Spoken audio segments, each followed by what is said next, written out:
بھائیوں اور دوستوں، جاہلیت کے امور میں سے بلکہ جاہلیت کی بیوقوفیوں میں سے ایک یہ بھی تھی کہ قربانی کے جانور کا گوشت اپنے بتوں کے سامنے رکھ دیتے اور ان پر خون کا چھینٹا بھی دیتے تھے، اور ان کے یہاں یہ بھی دستور تھا کہ بیت اللہ پر بھی خون چھڑکتے تھے۔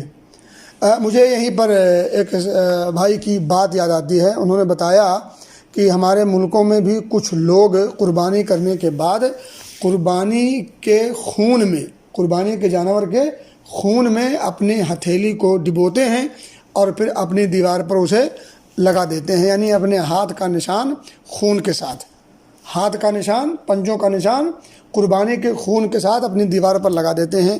اب وہ کیوں لگاتے ہیں، کس نیت سے لگاتے ہیں، یہ تو بعد کی بات ہے، وہ تو وہی بتائیں گے جو لگاتے ہیں۔